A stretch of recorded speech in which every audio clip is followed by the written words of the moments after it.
Welcome to the Tenant Experience Network podcast. I'm your host, David Abrams, and in each episode, we bring you conversations with leading CRE industry professionals and experts who all have something to say about tenant experience and the future of the workplace. In today's episode, Jordan Menashe, President and CEO of Menashe Properties, joins me to share his insights on the commercial real estate industry. With over 3 decades of experience, Jordan discusses the evolution of office spaces, the enduring value of personal touch in business, and the critical role of adaptability in today's ever-changing market. We explore the strategies behind creating exceptional tenant experiences, from thoughtful amenities to hands-on management, and why the future of office spaces is brighter than ever. Jordan also shares his unique approach to due diligence and how staying balanced through both market highs and lows has helped shape his leadership style. This episode offers a clear-eyed look at what it takes to build lasting value in commercial real estate and why putting people first still matters most. Let's get started. And now I'd like to welcome Jordan to the show. I'm really glad you could be with us. Looking forward to our conversation. Welcome. Thank you. It's good to be here. So listen, let's start with your journey to your current position role. How did you get started in the business? Where did it begin? Did you know you were going into real estate? Tell me about that journey. Well, I'm 37. I think I'm 37. I've been in real estate for probably 33 to 34 years. Started picking up twigs with dad. Always knew that was a direction though, David. I mean, my parents and my dad were not like, you need to do this or you need to do that, or whether it was in school or anything. They took the opposite approach because I was already obsessive and wanted to be the best at everything I did. And I really just started learning through osmosis, and dad made it fun. We'd pick up twigs. He'd give me a few bucks, and then we'd go to the toy store and I'd buy something. And, I'd associate work with getting a few dollars, and it became a game. It became fun. And then as I grew, I live, eat, and breathe real estate. That's all I know.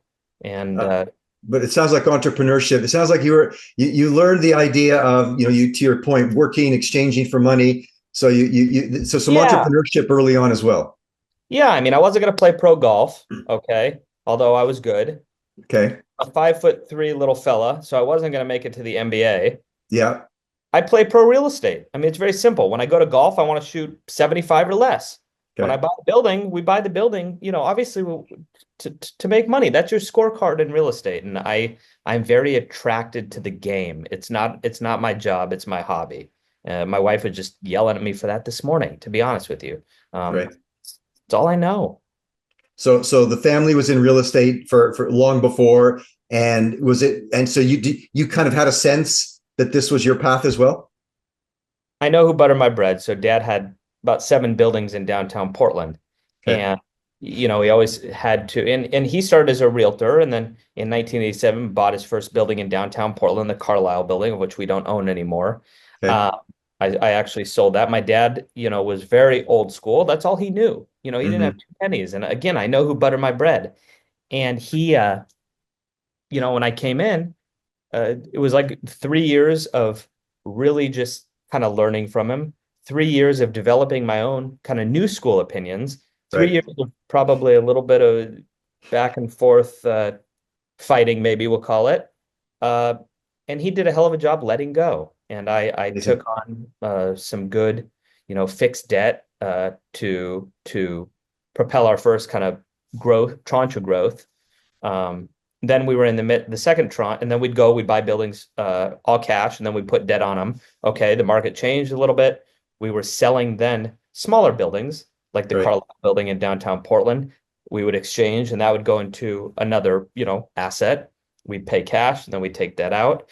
Very conservative, no CMBS, no floating. I don't even know anything about that. I still run numbers on an asset on a napkin, or, the back of a piece of paper. If I can't figure it out by looking at rent roll and a profit and loss for the last 2 or 3 years, then it's probably not our deal, So I'm very, very old school in that approach, but I've really combined that new school of understanding what the tenant wants, the tenant improvements, and so on and so forth. And we have the same recipe, David, in every single micro sector that we go to. Right. Now, before joining the family business, you did, I think, work in the business, but at another company, correct? Yeah, I was at First Property. Okay. Jeff Resnick, great guy, right out of college. Went to USC, and I thought, I'd be in brokerage, and I was making more money in brokerage than I was when I went back and worked with Barry. Right. He runs a hell of a tight ship. Right. I came back when I came back with Barry, it was literally him, a bookkeeper, and a property manager. Oh, And wow. obviously we've had to add a few people. We prefer to try to grow with assets versus so many people. We've got a great staff now, but I work, I thought I'd be in brokerage or work for another family office for, 5 years and then go back. But I kind of scratched my head. I'm like, why the hell am I doing this if I'm just losing time essentially? Right. So listen, just because it was in the family and sort of maybe your destiny doesn't necessarily mean that you were going to be successful at it. So what do you think, aside from having the opportunity in front of you, why do you think you were in the end so suited for this opportunity? What has helped you to be successful? Well, success. I mean, everybody that goes, can talk to you. There's different measures of success. Uh, I am very good at taking old school, okay, understanding the basics, the personal touch, combining that with the new school, and Okay. being able to evolve. Whereas, the first generation, sometimes they get stuck in their own ways a little bit. And my dad did an excellent job of it's like letting the rope out a little bit at a time. First, we had to drive to the building that we bought. Then we flew to Seattle.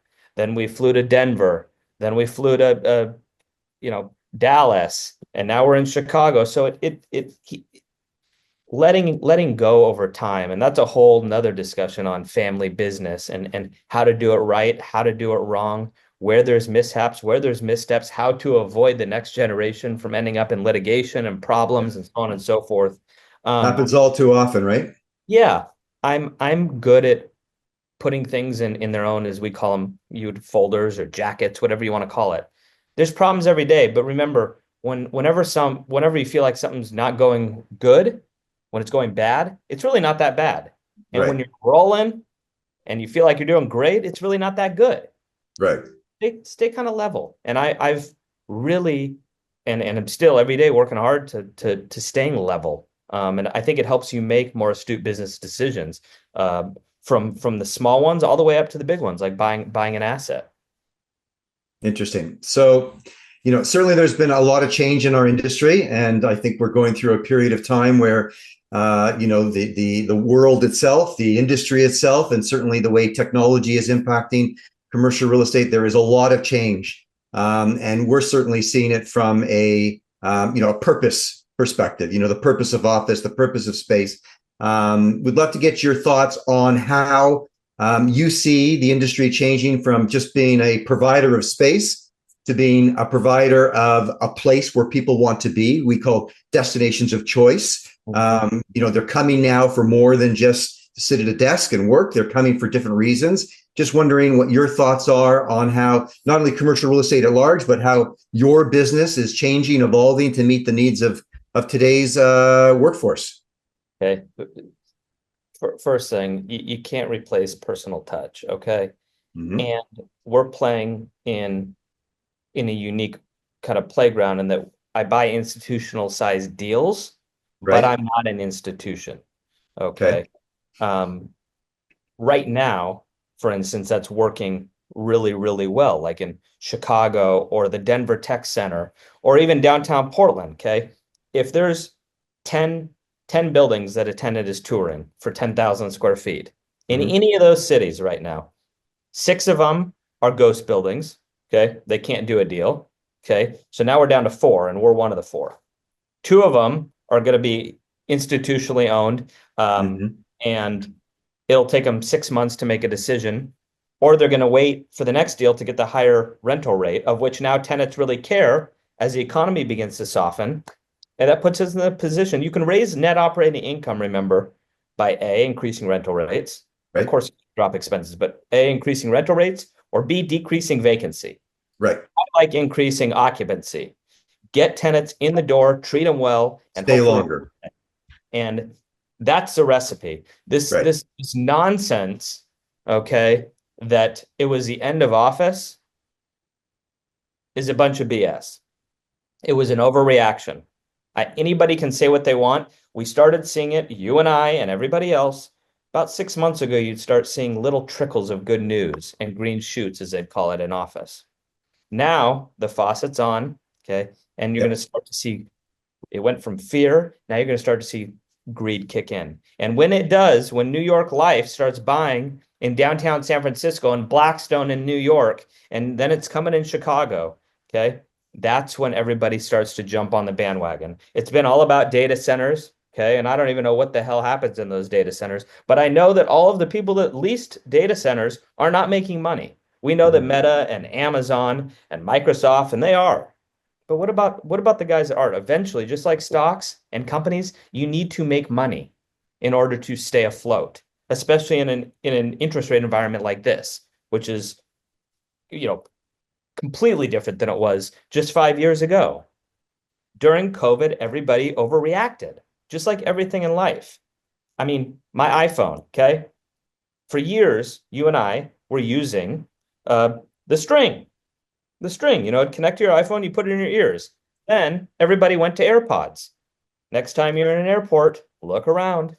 Guess what's back? The string. Jeans. You want to talk about jeans? This is just humanity. This is fear and greed and following the guy that or lady that's in front of you. Jeans. I was in high school. God, I was wearing the baggy carpenter jeans. And boy, at least I thought I was cool. Then finally, my wife has me wearing the skinnier jeans. Still not too skinny because I don't look great in them. But then a month ago, my wife comes home and she's wearing baggy jeans and she's got a pair of penny loafers on. What do you think, honey? I go, what the hell is that? She goes, well, look on Instagram. It's a new style. Everybody overreacts. We're never going to fly after 9/11. We're flying again. Oh my God, are we flying again? Okay. Nobody was ever going to go back to the office. It was dead. Well, Jordan, that's why I started this podcast in July of 2020. It was dead. It was the end.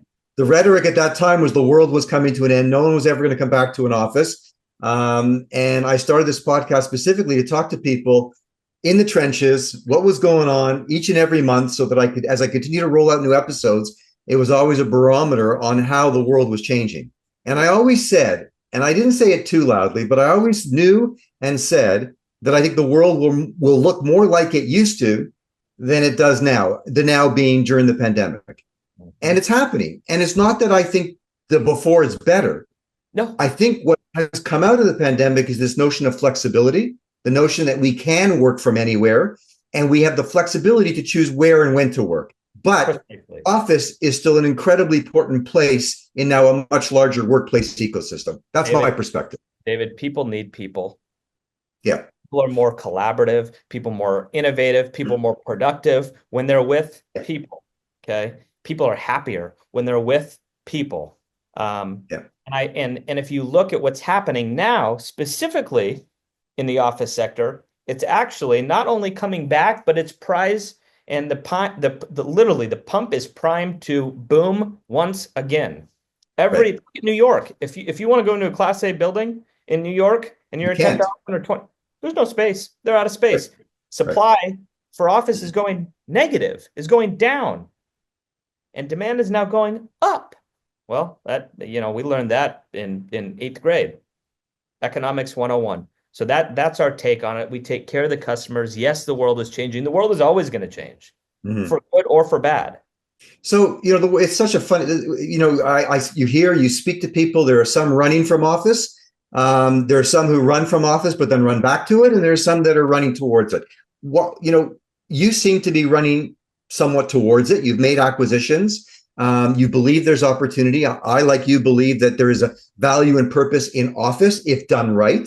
What do you think the future from a buy-sell perspective is going to be?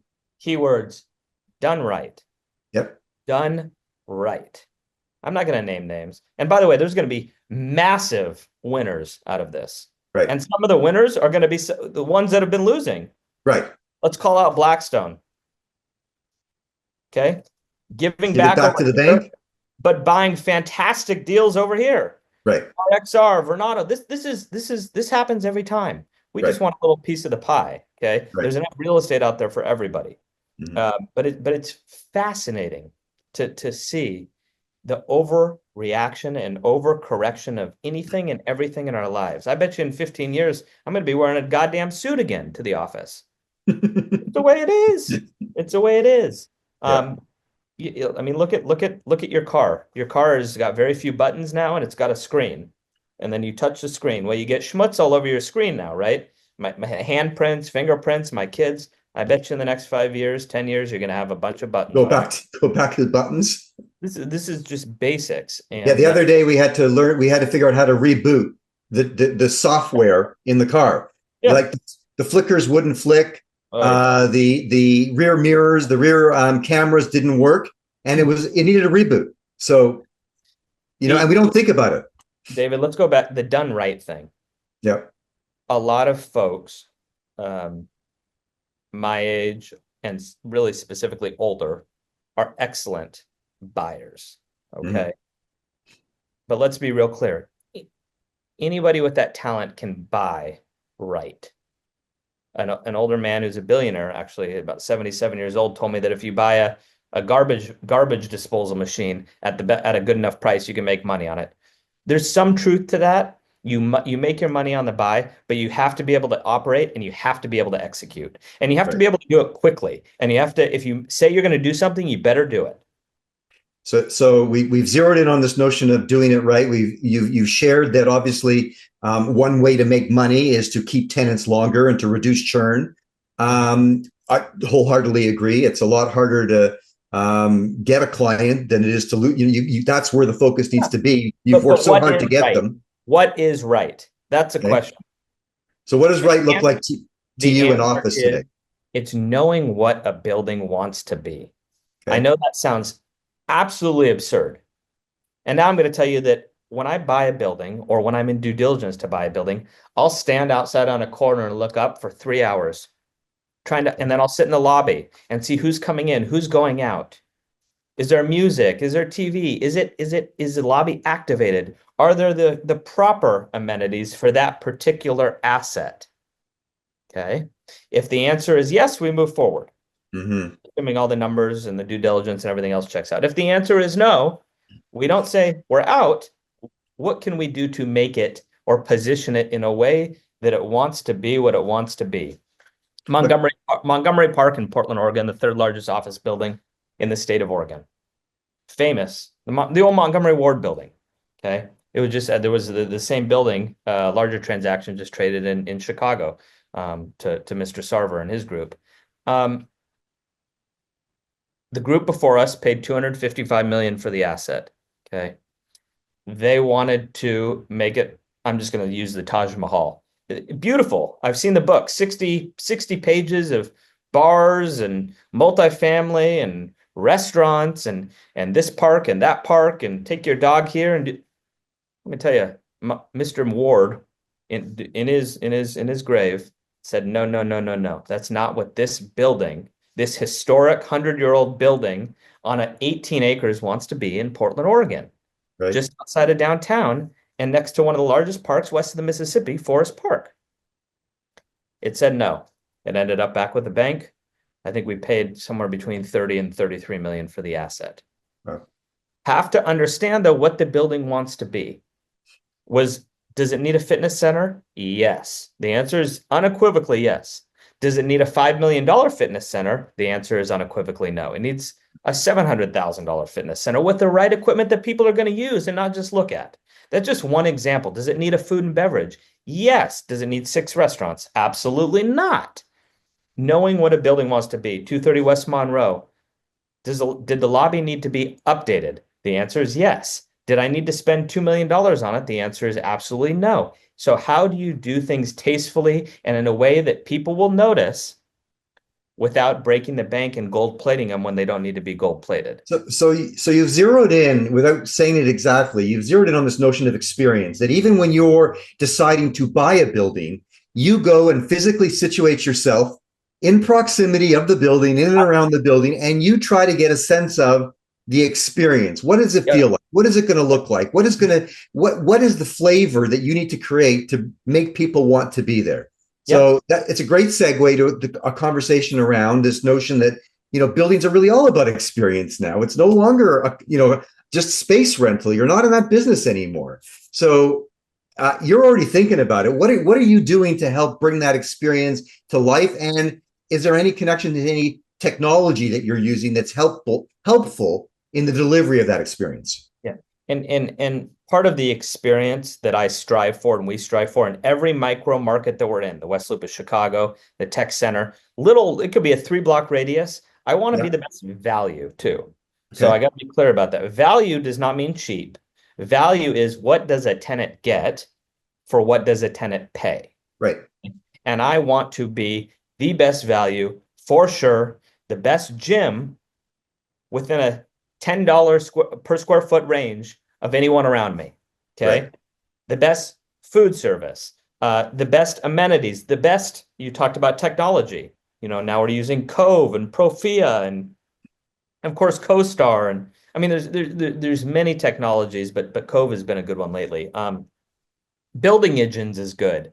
A concierge service. You don't need to have the top tier, your own Brookfield labeled concierge service, but you need to have something, because the building I'm sitting in is not a class A plus building right now. Okay. It's a B plus building, two 12-story buildings, 400,000 square feet at an A plus location in Dallas, Texas. We have the best. I think we should change the classification system for buildings. Oh, it's just right. I think, to your point, it's a B class building that maybe it's an A plus level of service and experience. So is it still a B class building? Well, I don't care what they call it, because it's 95% leased. There you go. They can call it whatever they want, because you tenant touch the tenants. That's so important. Every 30 days, touch the tenants. Right. Do something. You know how much people appreciate, honestly, a free ice cream cone or a free breakfast, or doing the right, donation drive through Salvation Army. For instance, during the holidays, when Thanksgiving was paired right back to back with Hanukkah and Christmas this last year, instead of being the year of getting, we made it across the board the year of giving, because everything was so tight. Touching goes back to the personal touch, David. I agree. As you continue to think about the business, I'm going to wave my magic wand. You can thank me later. And I'm going to give you an unlimited budget, okay, to do something that you think will be helpful in your business to position it for the next 3 to 5 years for success.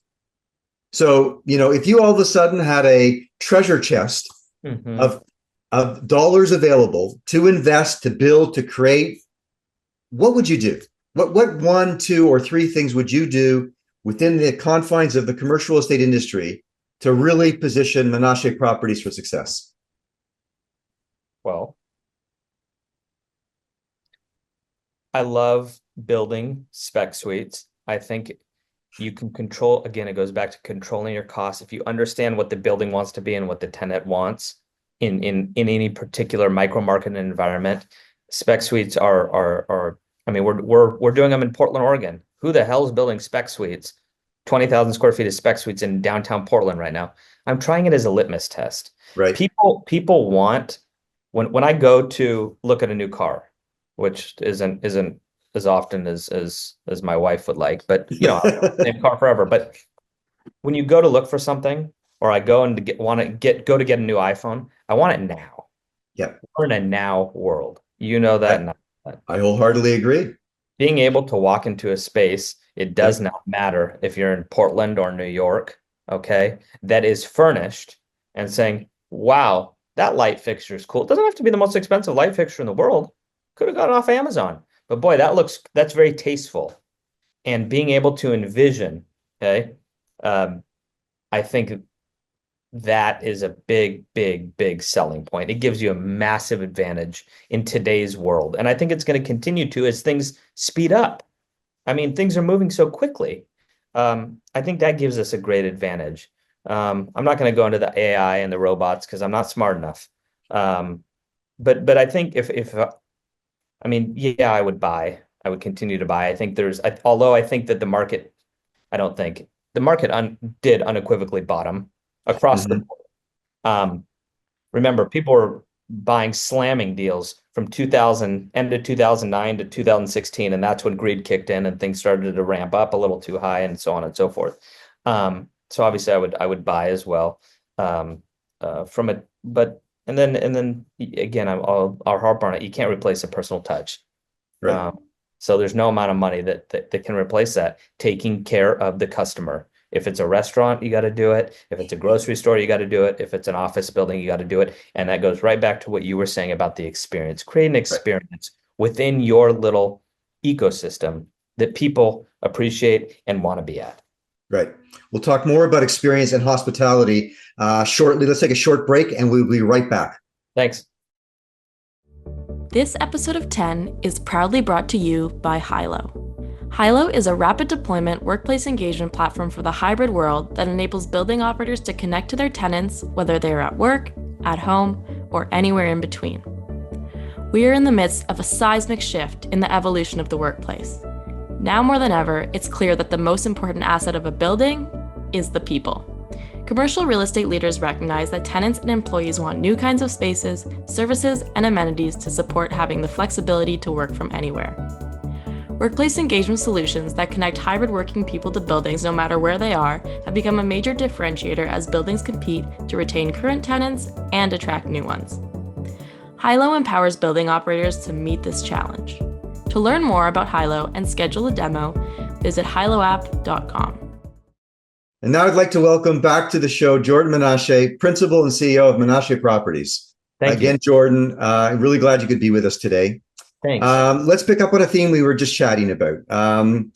Guest after guest on this podcast have continued to echo the same sentiment that each and every person that comes into their building is now their customer. It used to be, you may agree or disagree, but in the old days, the old school was the person who signed the lease. That was the customer. And those days are gone. Every person that comes in is a chance to have an interaction with, to your point earlier, and we've got to make it amazing. We've got to surprise and delight our customers at all times. And this notion of hospitality, we think is key. And we think that the office sector can learn a lot from hotel and restaurants. We love the writings and the teachings of Will Guidara. He wrote a book called Unreasonable Hospitality, which I highly recommend.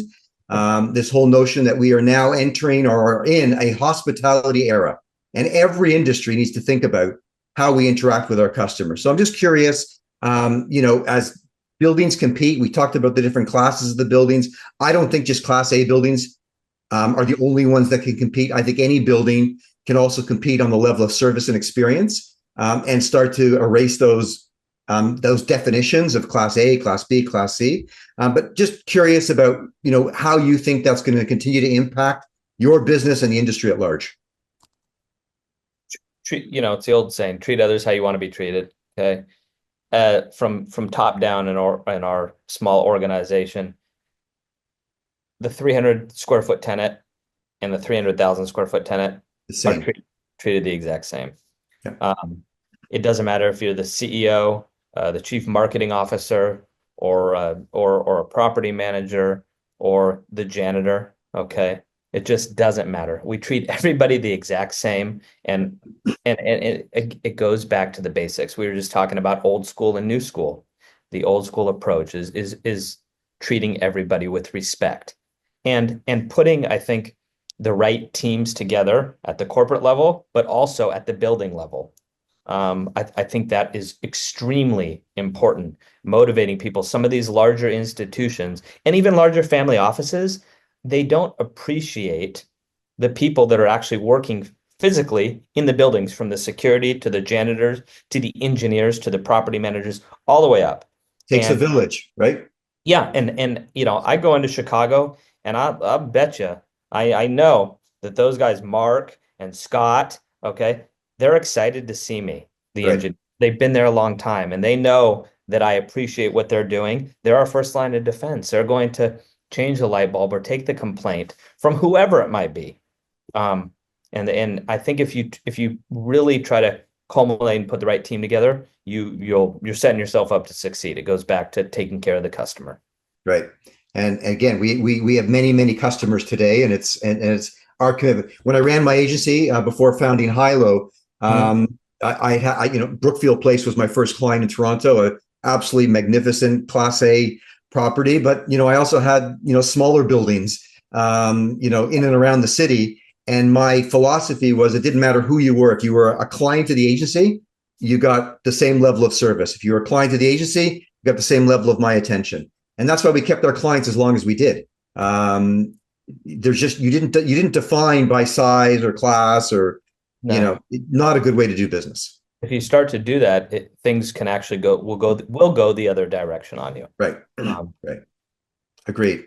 We bring a lot of different backgrounds and experiences to this world of office and the future of work. What else are you thinking about? I mean, aside from what I've asked you so far, as an entrepreneur, as a buyer, as an operator of buildings, what are you thinking about? What's sort of critical in terms of, moving forward? There's lots of letters that we use to define sort of important concepts in office, from ESG to IoT, ROI and M&A. But what are you thinking about that I haven't even asked you about yet?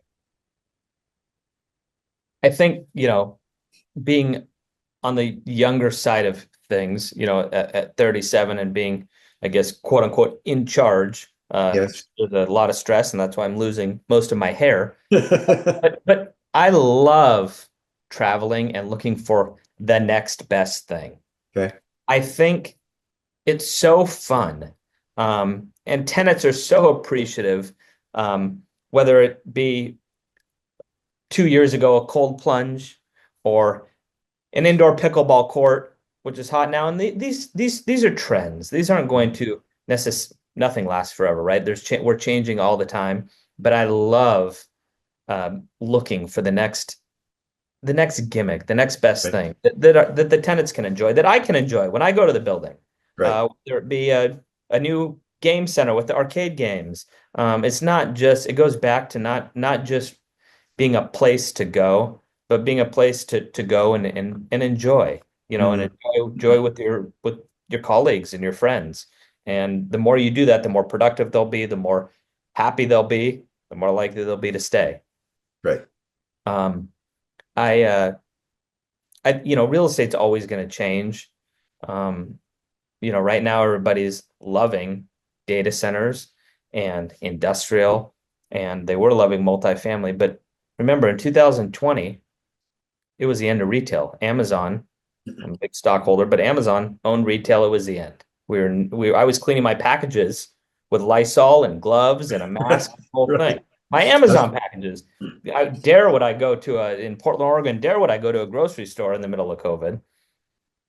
Point being, here we are now. Look, retail may be the hottest asset class right now. Mm-hmm. So don't always, what excites me is look what's next. Not where is everybody, not where the puck is, but where is it going? And that's why we're buying office right now. And I'm ready to buy another office deal. We're working on two, to be honest with you, David. And that's great.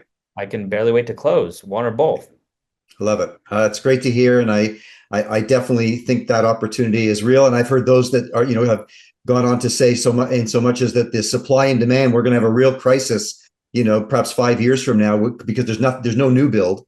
And we're going to literally run out at some point, and then we'll be scrambling.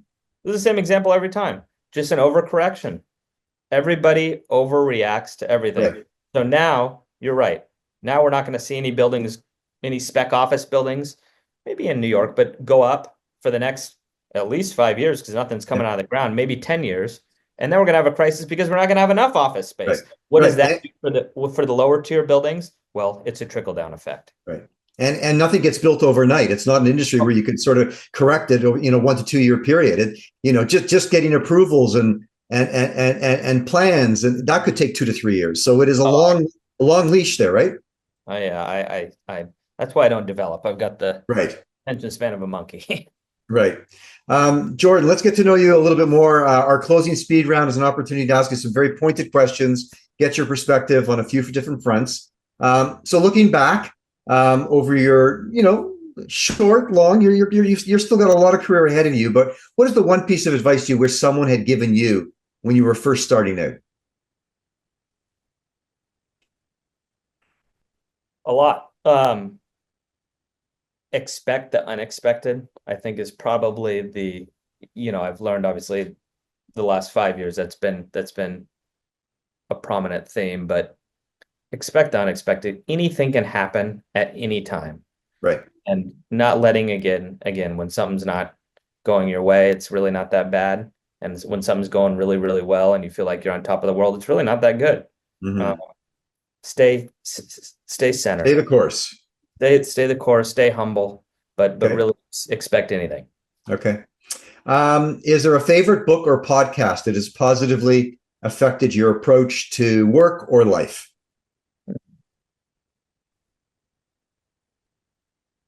Oh, yes. I think it's, dare I say, Donald Trump's book, Winning by Intimidation. I read it and I liked it, but it's not necessarily what I agree with or what I like, but it's learning from that, in my opinion, what maybe he did right and other things, maybe what went wrong Mm-hmm. along the way. Warren Buffett has another book that I can't think of that I read, but he's a perfect example. You asked me something earlier about if funds were unlimited or so on and Right. so forth. I wanted to say I'd put $1 billion or $100 million or whatever I got into Berkshire. Right. The Oracle. I mean, he just passed once again. Bill Gates is the second wealthiest man in the world. Right. So I look at a few people. I really study people though, Okay. more than anything. Warren Buffett being one of them. Elon Musk is a fascinating person, right? Whether you like him or not, he's still fascinating. One of the most brilliant people of our time. Donald Trump, again, I said, dare I say the name, but he's a fascinating, and his family's fascinating to learn from. Watching January 20th, I stopped. I was so astonished by what was going on and what people were saying and how the top CEOs in the world were right behind him, but yet 3 years prior, they said they couldn't stand him. So looking at people, that's really how I study. Well, my friend, is a full-time job, and I wish you good luck with that. That's no easy task. Commercial real estate continues to evolve. What new skills do you think the industry is going to be hiring for as you continue to be the best in the business? What do you think you need today versus what you might have needed 5 years ago? I mean, the answer obviously is simple. It's technology. Okay. It's a simple and it's a cliche answer, but it's true. Again, I'll say it. You're not going to replace personal touch. I think Right. I think kids. I'm a kid. Shouldn't say that. I think we need to remember that though. I think that my generation is quite entitled and quite spoiled, and Scott Bessent said it real well when he said, like the American consumer needs a bit of a detox. I think it's all healthy to take a little detox and step back. So I mean, technology is important. I think that from a technological standpoint, and I'm not good with technology at all. I can barely turn on the shit in my car, the radio for that matter. But we have so many different programs within our real estate corporation now, and I mentioned a few of them earlier. Mm-hmm. If somebody, and I know that CoStar is trying by acquisition, if somebody can figure out, or a group of people, how to kind of bring them together and integrate them, I think that'll be extremely useful, not only for owners, but for tenants alike. Right. And I've got that on my mind. I don't know how to do it, but when I have to list out all the programs and software that we're using now on a piece of paper, because there's so much, that Right. means if I'm confused, others are probably confused. Right. We got to simplify the tech stack and make things work. I also think some of these companies just need to play nicer in the sandbox together and make it easier for the operator owner to, even if they have to put two or three together, just not make that a daunting process. I couldn't agree with you more. Yeah. If you were not doing, now we've already established that you've got real estate in your blood from day one, but if you were not doing what you are doing now, Is there a fantasy? Is there a dream? Is there something else you'd be doing instead? Okay, the dream would be playing in the NBA. Okay. Okay? But That didn't happen. Reality is I've had 3 different stints. It's almost like you have to do it in our family. It is, we weren't forced to do anything, but I'd probably be selling shoes at Nordstrom. Okay. To be completely honest with you, I was a hell of a salesman. I'd sweat. I'd work so hard during the day that I have to bring 3 shirts. When I sold men's shoes, kids' shoes, women's shoes, 3 different times at the Grove, at Washington Square in Portland. I think it helps you hone in your sales skills Right. when you have to approach people, and kind of eat what you kill. As I continue to look at growing our company, one of the number one places that I like to look for new talent is the hospitality and restaurants. When I go into a restaurant and I meet someone that has just this incredible personality, they're outgoing, they've got great communication skills, tons of passion. I always inquire. I say, what do you do? What do you study? What do you want to be doing? Because often hospitality is a stepping stone to something else. And I give them my name and my business card, and I say, reach out when you're ready. Right? David, you couldn't be more right. And again, you just solidified the personal touch. When somebody at a restaurant looks you in the eyes and they go out of their way to just check on you or make sure that the drink is okay. Or, I mean, it could be so many different things that catch your attention or catch my attention. You're exactly right. It's that personal touch. And if you're able to obtain that or have that inside of you, you're going to go places. Agreed. Jordan, thank you very much for spending time with us today. Thanks for sharing a little bit about your journey, your passion for commercial real estate, your approach to business, your thinking about the future of office. Wishing you, just tons of success as you continue to grow the company. And I'm looking forward to hearing more about some of those acquisitions down the road. Yes, sir. Thanks for having me, David. My pleasure. Thanks so much. All right. Bye-bye. That's a wrap on today's episode of 10. I want to thank Jordan for joining me on the program.